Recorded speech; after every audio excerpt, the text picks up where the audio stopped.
Olá, tudo bom? Eu sou Juliana Pereira e ao lado da Vitória Cuomo, nós gravamos uma conversa super interessante sobre o universo do futebol com três profissionais que atuam na área. O psicólogo do Guarani Futebol Clube, André Luiz Aroni, o fisiologista do São Paulo Futebol Clube, Rafael Grazioli, e o auxiliar técnico do Grêmio Novo Horizontino, Benhur Moreira. Se você ficou curioso, eu te convido a assistir a primeira parte desse bate-papo, que foi incrível. Sobre a questão do auxiliar técnico. Como funciona o auxiliar técnico? Porque, eu vou dar o meu contexto no basquete. A gente tem alguns auxiliares técnicos, cada um fica responsável por uma situação, então alguns ficam mais na parte ofensiva, scouting, tananã. Como que isso funciona dentro do futebol e como que é essa interação no campo, de todos vocês, seja auxiliar, psicólogo, fisiologista, entre vocês e como isso chega no técnico durante o jogo. Geralmente no futebol, né? No futebol, nós temos um departamento de futebol onde integram várias pessoas da comissão e o papel do auxiliar, geralmente, ele é auxiliar o treinador nas suas tomadas de decisões. E principalmente no jogo. No jogo, especificamente, é, vamos dizer que é um braço direito do treinador, que é uma pessoa de confiança que sempre vai fazer esse elo entre o técnico e os atletas, e também em cima do pessoal da comissão técnica, que às vezes existe permanente do clube, ou dependendo da seleção que tu tá, enfim, né, não é especificamente. Mas eu falando do técnico que tem um auxiliar mais próximo dele, geralmente o treinador é o cara mais durão e o auxiliar é aquele que vai sempre apaziguar algumas questões que o treinador tem que puxar a orelha de alguns jogadores. E os jogadores, né, emocionalmente, às vezes sente alguma cobrança mais forte. E o auxiliar vai estar sempre tentando corrigir algumas coisas e passando de uma forma mais leve para o atleta e que ele possa responder de uma forma que seja satisfatória para o grupo todo. Mas, assim, especificamente, eu acho que é isso, e também na parte de treinamentos, o treinador geralmente ele é o que coloca a cereja no bolo, a gente diz assim, né? Porque às vezes os auxiliares que fazem o trabalho sujo, que tem que planejar o treino, no dia a dia, e o treinador fica sempre eu digo que o mais difícil, né? Que é dar entrevista, das respostas. Eu acho que proteger o atleta quando as coisas não acontecem, o treinador ele tem esse papel, mas o auxiliar, o dia a dia dele, ele é muito importante assim para as coisas acontecer no decorrer das competições. Eu acredito que é por assim. Eu acho que o Rafa pode complementar alguma coisa, porque o papel dele, das outras pessoas que envolvem o preparador físico, fisiologistas, também são importantes nesse papel de cuidar os atletas, de poder passar alguma informação que ajude o treinador no final, as coisas correr da melhor forma possível. Eu acho que praticamente é isso. No processo de treino, né, cara? Treinamento, o auxiliar técnico praticamente, assim, se envolve na construção de tudo, né? E bem, eu falou do treinador chegar como colocando a cereja, né? De fato, é algo que a gente usa muito em momentos pontuais, até pelo desgaste que se tem já em relação de escalação, em relação de jogo, né? Então, às vezes, o auxiliar é um cara que constrói muito essa questão de dissociar um pouquinho essa pressão, dissociar um pouquinho essas atribuições, né? Na verdade, diluir um pouquinho essas atribuições para tirar um pouco a carga do treinador e é muito legal de ver isso no dia a dia, sabe? Quando existe uma comissão técnica que é muito assim organizada e conectada, é muito legal de observar essa troca de atribuição em momentos específicos do trabalho. Né? O auxiliar é muito importante nisso, né? Sem dúvida. Eu vejo assim, pela ótica da psico, assim, pelo olhar da psico, às vezes a grande dificuldade é fazer com que o trabalho interdisciplinar aconteça, né? Então, assim, no âmbito do futebol, se a gente pensar a seleção, por exemplo, Copa do Mundo, né? Que não é, assim, não sei o que o Benhu, que o Rafa pensam disso, mas é uma estrutura muito parecida com qualquer clube, mas é muita gente, às vezes. A gente tem, assim, um volume de profissionais ligados ao esporte tão grande, um grupo tão grande quanto dos próprios atletas, né? E às vezes colocar todos para trabalhar de uma forma interdisciplinar, para se comunicarem bem, é um grande desafio.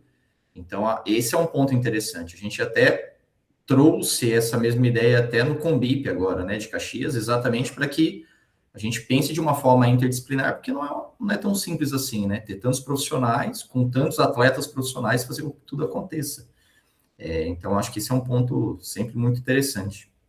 Quando vocês falam da comissão técnica, e aí, assim, também vou deixar como uma vitória, o futebol não é meu universo, mas acaba que em Copa do Mundo a gente vê muitas essas movimentações, né, de técnico, de organização. Eu fico pensando que o auxiliar técnico, ele tem uma relação muito próxima com o próprio técnico. E aí, quando chama o técnico para entrar na equipe, aí ele já traz toda uma comissão que vem com ele, assim, um auxiliar que é de confiança e tal. E aí eu fico pensando, assim, se em algum momento vocês acreditam que parte dessa comissão pode também ter um psicólogo, porque eu acho que o psicólogo ele vem muito por fora, o clube que contrata. Então ele meio que está entrando ali, e aí falta um pouco dessa confiança do técnico, porque eu acho que fica muito fácil dele aceitar uma sugestão, ou de aceitar uma crítica, uma posição do auxiliar. Mas quando é um psicólogo, eu acho que tem talvez uma resistência, porque não está ali dentro da própria equipe. Eu acho que eu queria saber se vocês enxergam em algum momento isso acontecendo, assim. Eu acho interessante, né, tua pergunta e a tua colocação, acho bem interessante. Só que, logicamente, falando de clube, né? Falando de clube, isso é muito difícil.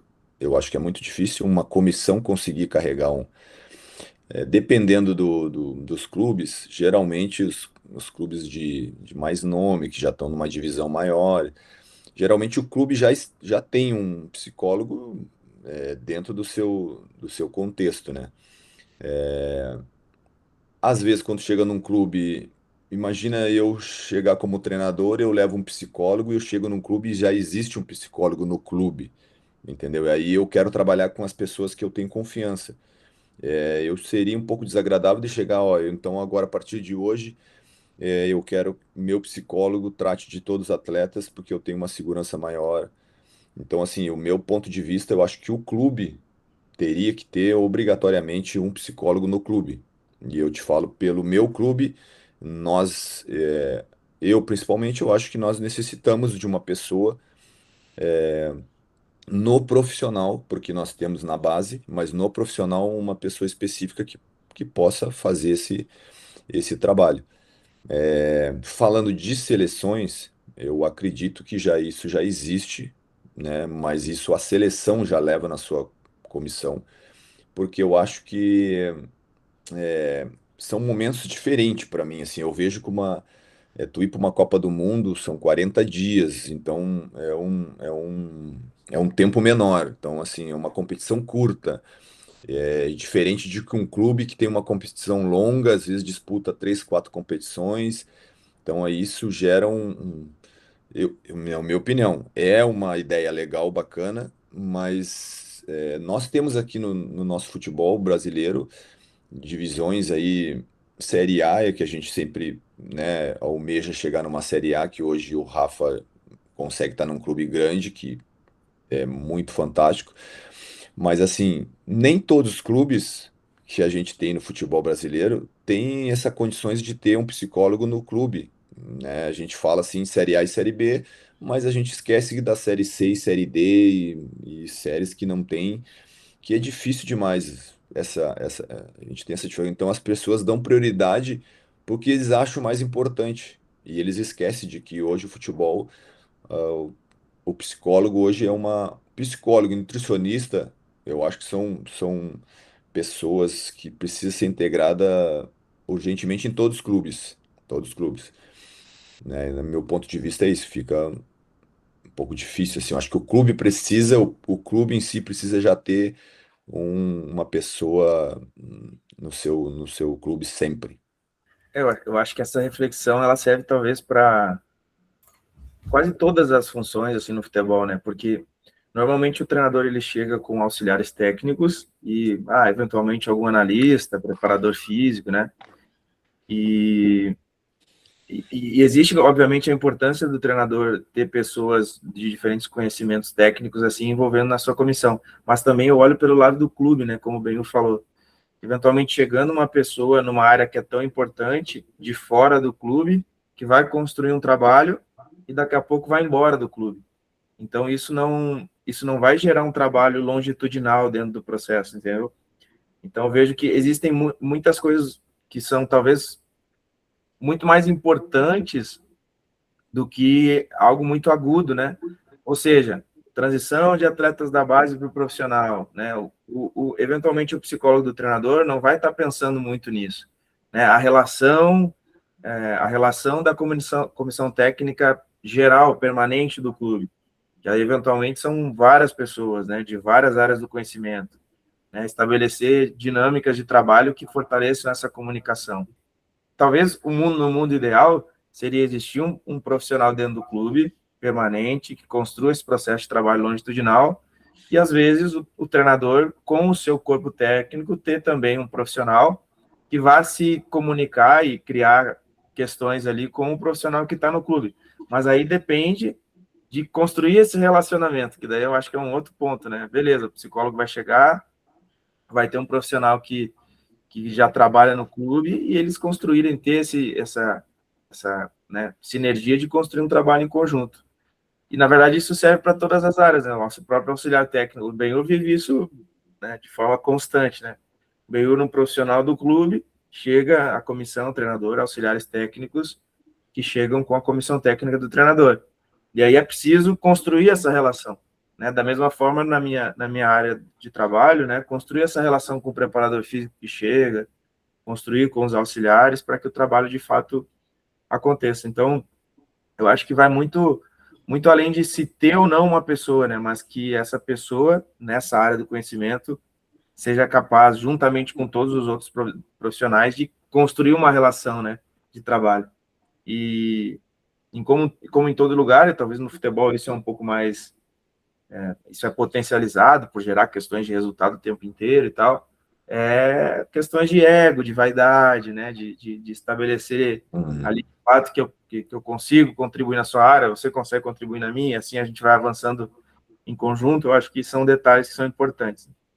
Vou polemizar um pouco, tá? Talvez até por ser a minha área de atuação. O que eu vejo? Eu acho que é uma ótima pergunta, tá, Ju? Talvez de todos os profissionais do esporte, né, as ciências do esporte, o psicólogo foi o último a chegar. E assim, claro que a gente tem psicólogos há muito tempo já atuando, né, dentro do futebol, mas ainda, pensando em questões culturais, né, por ordem de importância, talvez seja um dos últimos, né? O Benhu comentou sobre a estrutura, né? Nem todo clube tem condição de ter todos esses profissionais disponíveis. Então, às vezes, se prefere o Nutri, o Físio, obviamente, os analistas, né? Auxiliares e tantos outros. E tá tudo bem. Mas, por um outro lado também, muitos psicólogos ainda chegam no clube com uma visão muito clínica, né?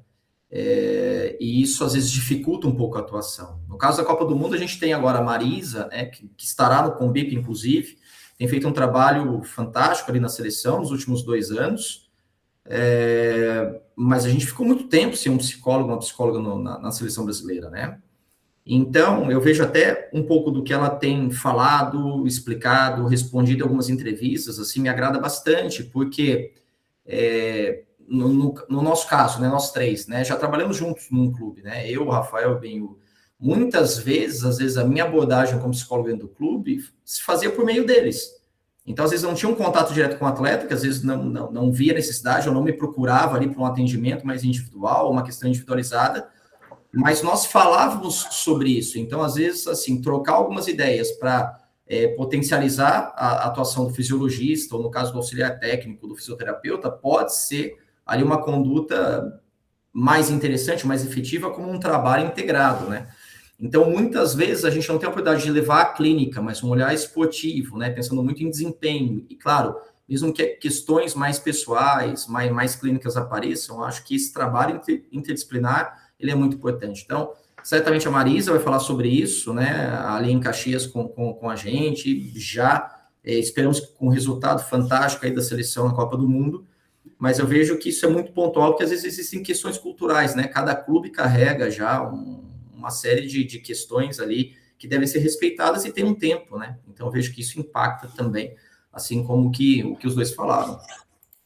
E também tem uma questão que a gente precisa levar em consideração hoje em dia, que é uma percepção de que tem se atribuído muito erro à questão mental. Quando a gente olha para o futebol, e aí a gente tem essa questão, e as pessoas que estão no futebol, e creio que não só no futebol, vários esportes sofrem disso, cobra-se o mental dos atletas, e as pessoas que precisam cuidar desse mental, elas não existem dentro da organização. Então, a busca ativa pela psicologia do esporte, no caso, ela é muito fundamental também por conta disso, porque a faculdade talvez não vai te preparar para poder entrar num clube, para poder pensar o esporte de uma maneira diferente. Então, isso não só o Convip, mas também a própria associação com os cursos, enfim, ela traz um pouco dessa questão de entrar no esporte em toda a sua totalidade, né? Porque são várias coisas. O esporte ele é muito extenso quando a gente fala não só de psicologia, mas até pensando na questão técnica, enfim, de você entender tudo que vai vir para o esporte, ele precisa ser estudado de uma maneira diferente. Não é só, vou para o esporte, vou aplicar o que eu vi na faculdade. Definitivamente, eu acho que não só na psicologia, em outras áreas também deve ser um pouquinho diferente também. Levando em consideração a Copa do Mundo nos Estados Unidos, então a gente tem que pensar, além de ser uma competição de curto prazo, com jogos em dias não seguidos, mas levando em consideração viagens e tudo mais, como que isso é organizado, assim, pensando, né? Tudo agora no campo da suposição. Como vocês acham, mais ou menos, que isso é trabalhado ali com o pessoal, assim, questão de preparação técnica também, porque é isso, cada time que vai vir de uma maneira diferente, com um ajuste diferente. Eu sei que hoje em dia também tem muita questão da tecnologia que vai ajudar em muitas coisas, mas como que essa tecnologia ela entra no futebol? Então eu queria que vocês falassem para mim um pouquinho sobre isso. Essa reflexão é muito legal, né? Porque a gente, primeiro que é um cenário diferente do clube, o Benhur acho que já mencionou, e tive a oportunidade de conversar um tempo atrás com o fisiologista da seleção, até para entender um pouco como funcionava o processo, e sobre essas questões, na verdade, pré-competição, né, tipo, antes dos atletas se reunirem para se preparar e ir para a competição, é um trabalho muito, assim, de monitoramento, né? Então, eles viajam muito, né? A comissão viaja muito. Primeiro, vamos lá conhecer o CT que vai ficar, para a gente ver se, né, atende o que a gente precisa para construir o processo de trabalho, de treinamento. Aí, beleza. Aí vai uma comissão, fica lá, observa e tal. Da mesma forma, para observar a prontidão dos atletas e o status físico, né, fisiológico desses atletas durante esse período pré-competitivo. Então, relatórios recebidos dos clubes, informações, né, viagens, inclusive, para, de fato, monitorar e criar um diálogo com os clubes. Mas isso acontece muito, né, primeiro, né, falando desse momento pré-competição, né, momento antes da preparação, inclusive. acontece muito de forma através de relatórios, através de comunicação, né? Então, por alguns colegas que também já trabalharam dentro desse processo, é basicamente a forma como a gente vê o trabalho acontecendo na seleção, né? Então, através de muita informação que chega dos clubes, é recebido pela seleção e isso é interpretado e difundido dentro do processo de trabalho. Sobre questão de preparação, eu acho que talvez o que menos se tem dentro da seleção é período de preparação, né? Então, o processo de treinamento, ele talvez seja diferente do que a gente está acostumado a fazer, onde às vezes, por exemplo, agora numa intratemporada entre a pausa das competições e o retorno, a gente vai ter próximo de 50 dias aqui, né? Então, isso de fato acontece muito pouco, né? A oportunidade de tu ter esse período. Mas é algo que a gente vê como positivo para o treinamento. Eu acho que isso não tem na seleção, né? Esse momento de tu realizar ali uma intratemporada, uma pré-temporada, para de fato colocar os conceitos de trabalho, e aí o Benhur vai poder falar um pouco melhor disso, né? A necessidade que se tem disso, mas não se tem, na verdade, muito tempo para construir isso. Então, eu acho que é muito através de perfil das convocações, o perfil dos atletas que tu busca para o teu processo de trabalho, né, o perfil da forma como vai construir o trabalho. Então, isso também conta muito. Mas sobre as diferentes viagens, acho que já para finalizar minha fala, sobre as viagens e processo de recuperação, enfim, eu acredito que por mais que se tenha essas viagens, o futebol ele já comporta muito isso dentro de várias ligas, assim, né? Então acho que não vai existir um estranhamento dos jogadores ou uma falta de costume de fazer esses deslocamentos, né? O que vai influenciar, na minha opinião, é o que se deve ter mais atenção, e tenho certeza que a seleção brasileira tem feito isso ao longo do tempo, construir estrutura de recuperação. Então, proporcionar questões de higiene de sono, questões de qualidade, profundidade do sono, dentro desses diferentes deslocamentos, e sem dúvida isso vai acontecer da melhor forma, né, porque é uma competição de altíssimo nível.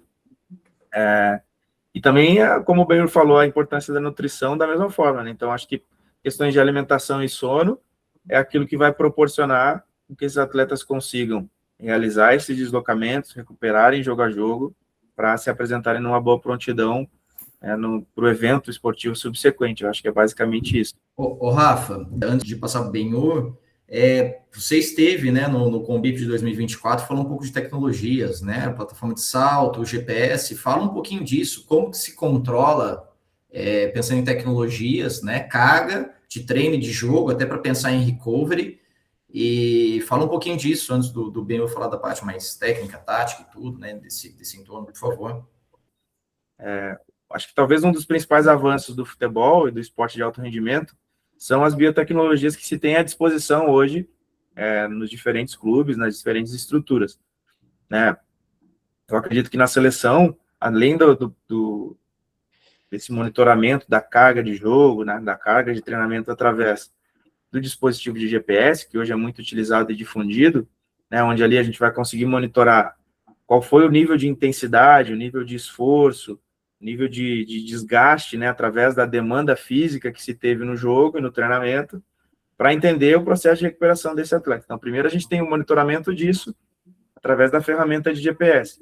Então, distância total percorrida, número de sprints, número de acelerações. Tendo essa informação, né, e a gente começa, a partir daí, monitorar com outras biotecnologias o processo de recuperação. Então, quais são as principais que a gente tem hoje? Monitoramento da recuperação neuromuscular, né, da recuperação muscular, da função muscular, através da altura do salto. Então, a gente monitora, avalia esse atleta, né, com protocolos específicos que se tem na literatura, para monitorar a oscilação na função dos membros inferiores através da altura do salto.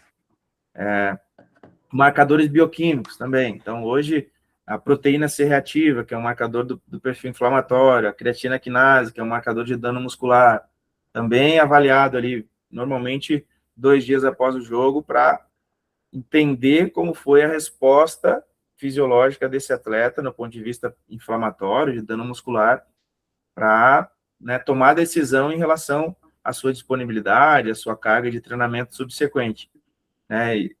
Então, no ponto de vista bioquímico e funcional, é mais ou menos isso. Também, no ponto de vista funcional, a gente consegue fazer outras avaliações, como a avaliação da força muscular em outras possibilidades. Hoje se usa muito a avaliação da força muscular de membros inferiores, já no exercício de agachamento, com algumas tecnologias que a gente, né, dispõe ali, conecta com a barra e consegue monitorar a velocidade de execução, e a partir disso entender se esse atleta está mais forte, está mais fraco, se está ganhando força, se não está, se está numa prontidão neuromuscular importante, se não está. Então, essas informações e esses resultados geram esses insights para a gente. E talvez, de um outro ponto, é o ponto morfológico, né? Então, como que o tecido está recuperando? Então, a gente tem algumas formas de monitorar isso, através de ultrassonografia, através de termografia, que também é utilizada aí pelas seleções, enfim. Então, basicamente, eu acredito que as principais tecnologias para a gente ver, então, a gente, no final do dia, né, reúne todas essas informações e começa a entender como que cada atleta está recuperando. Né? Também com os questionários de prontidão, os questionários de dor, então, entender muito questão de dor localizada, entender muito questão de recuperação, de sono. Então, esses questionários também servem para isso, e até para direcionar a recuperação desses atletas, do ponto de vista de massagem, de imersão em água fria, de cuidados com a fisioterapia, né, de alguma suplementação específica para gerar um processo de recuperação um pouco mais acelerado, se for possível. Então, tudo isso é importante. Bastante coisa, mas no final das contas dá certo. E vamos lá, vamos complementar aí. Depois de toda essa análise dele aí eles chegam para nós e falam assim: os jogadores estão cansados, não pode treinar, a gente tem que dar uma reduzida na carga. Então hoje é melhor a gente fazer outro tipo de trabalho. E o treinador Ou, né, acaba. Chiru? Eu chamo bem de Chiru, né? Ou vamos pegar esses caras hoje, que esses caras estão bem. Entendeu? Então, assim, O auxiliar ele gosta de dizer que o fisiologista não quer treinar, né? Mas enquanto cara, tem que eu acho treinar também, né? importantíssimo. Eu acho que essas tecnologias elas vieram para nos ajudarmos e isso é importantíssimo para a gente. Isso faz com que a gente diminua, né, essas lesões que acontecem muito no futebol. Então a gente precisa monitorar esses atletas para eles poderem render da melhor forma, a gente tirar o melhor que eles têm. Mas eu acredito sim que na Copa do Mundo isso eu acho que a gente resume mais em recuperação dos atletas para próximo jogo, mas eu acho mais mentalmente que eles. Eu acho que o treinamento ele acaba sendo. Não é o Rafa pode falar, é pouco, né, Rafa? Porque é ajuste mais técnico, é estratégia de jogo, são coisas que a gente vai ver aí no dia a dia, que dificilmente tu vai conseguir fazer com que esses atletas ganhem alguma coisa, porque eu acho que todos. Eu acho que o trabalho ele é feito antes, que nem o Rafa falou, porque imagina, os atletas estão acabando Champions, estão acabando outros tipos de campeonato, já vem desgastado de uma temporada grande, só que eles vêm para uma competição que é uma competição auge do mundo todo. Quem que não quer disputar uma Copa do Mundo? O mundo para a gente olhar esses atletas. Só que às vezes essa carga emocional, essa cobrança que às vezes você vai ter, eu acho que o desgaste maior é em cima disso, porque conforme vai passando os jogos e tu não vai conseguindo performar e a equipe, quando tu consegue, né, ter uma boa largada, uns resultados, a gente fala resultados, não é nem performance, porque como é jogo curto, você precisa passar de fase, entendeu? Então, assim, quando isso vai dando certo e você vai, eu acho que todo o emocional, ele te dá moral, ele te deixa os jogadores, até mesmo o teu cansaço, ele acaba, o Rafa também vai falar, isso aí o André também sabe, é, uma derrota e uma vitória, o teu emocional muda muito. Às vezes tu tá muito cansado, mas tu ganhou um jogo, pô, você tá bem, você tá feliz, você consegue. Agora, quando você perde e tem um emocional lá embaixo, esses atletas, eles às vezes chegam para treinamentos numa dificuldade muito grande. Eles estão destruídos em todo sentido. E, e aí a gente vê que muitos atletas não conseguem performar muito mais pela preparação emocional deles, e às vezes eles não chegam no psicólogo, que nem o André falou, que muitas vezes ele era abordado por pessoas do departamento para ajudar, porque os atletas eles não têm esse- não sei se é o entendimento também de chegar e pedir ajuda e pedir uma orientação. Mas enfim, eu vejo muito isso. É muita recuperação, é muito deslocamento que tem. Né, o atleta, o emocional dele vai lá em cima e às vezes não consegue performar por causa disso. A gente basicamente que eu acho que o treinador nesse momento ele vai ajustar esses atletas mais na parte tática e técnica, pouquíssima coisa, né? É ajuste mesmo para cada jogo, porque ou é recuperação ou é um jogo que já está próximo, tu não pode fazer muita coisa. Eu acredito que é nisso. E aí quem vai trabalhar mais são essas pessoas que estão envolvendo na comissão, fisiologista, preparador físico, recuperação, recovery, enfim, todas essas ferramentas que vão nos ajudar a deixar os atletas cada vez melhores. Queria opinar também, posso, apesar de ser tecnologia aí? Eu vejo assim, por isso que eu comecei falando do trabalho interdisciplinar, né? Eu vejo que às vezes, claro, os dois falaram, o Rafa já teve convocações, né, para seleções de base, o Benhur foi atleta de altíssimo nível, então, assim, são visões distintas e muito importantes, mas quando a gente fala de tecnologia e trabalho interdisciplinar, eu venho de uma formação da educação física e depois eu procuro a psicologia, eu vejo que na prática acontece pouco o contrário, né? Mas pensando na minha atuação dentro de um clube, que é uma dinâmica muito diferente de uma seleção, por tudo que os dois já falaram, eu vejo que entender tanto esses dados, hoje o Rafa mencionou, a gente tem muita informação disponível, mas essa interpretação ela é complexa, porque passa por muitos profissionais. Então, vou dar alguns exemplos, né? Eu fico imaginando, um Gabriel Magalhães, ele chega de um pênalti desperdiçado numa final de Champions League. A gente tem o companheiro, né, e um dos líderes da seleção, que é o Marquinhos, que vem de uma Copa do Mundo com pênalti desperdiçado também. Então, como esse trabalho, pensando na questão da psicologia, não é? Todo o trabalho que a Marisa vem desempenhando. Então, olha só como um recorte de tempo de um mês atrás, no caso do Gabriel, ou de 4 anos atrás, pensando no Marquinhos, que nunca mais cobrou um pênalti depois daquilo. Né? Então, estou colocando uma situação bem específica, mas é um trabalho que tem que ser muito bem pensado e passa pela mão, né, de muitos profissionais. Então, compreender os dados e fazer com que essa interpretação passe por um conjunto de profissionais é fundamental, porque, em muitos casos, o atleta dormiu menos horas, mas como foi o resultado do jogo antes? Né? O Benhur falou um pouquinho de sucesso e fracasso. No caso da Copa do Mundo, perdeu, tá fora, né? Mas vamos colocar, o Brasil ele estreia com um empate contra Marrocos. Como é que fica? Então o atleta precisa dormir 8 horas.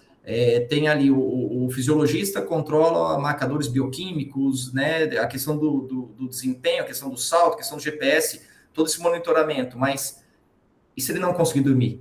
Se ele se sentir mais fragilizado ou eufórico, saiu de um jogo onde ele fez 3 gols, ele passou por 4 horas dando entrevistas para uma série de veículos, né? Pela assessoria de imprensa. Então tem muitos detalhes, muitas nuances que eu acho que precisa ser muito bem observado, talvez pelo lado da psicologia, a questão do nosso olhar ser mais qualitativo, eu acho que pode amarrar muito do que o Benhur e o Rafael mencionaram, né? Muitas vezes o Benhur chegava para mim e falava assim, André, o que você acha daquele atleta? Isso numa dinâmica de clube. Eu falo, professor, eu acho que é isso, eu penso que isso é o mais importante. Ela falava assim, você vai falar com ele? Eu falo, então, eu não tenho um grande vínculo com esse atleta, mas você é um dos que escala, então bate um papo com ele nesse sentido e a gente vai monitorando. Então, às vezes, esse trabalho em conjunto de uma equipe multidisciplinar, mas muito coesa, eu acho que faz toda a diferença. Eu acredito que a gente tem muito disso hoje numa seleção, o que é muito bacana, me deixa muito otimista aí para um bom desempenho. O resultado a gente não sabe, então ganhando ou não é porque o trabalho é ruim, é bom pelo resultado, mas eu acredito que a gente tem um trabalho muito completo e estou bem assim, confiante aí no caso da Copa do Mundo.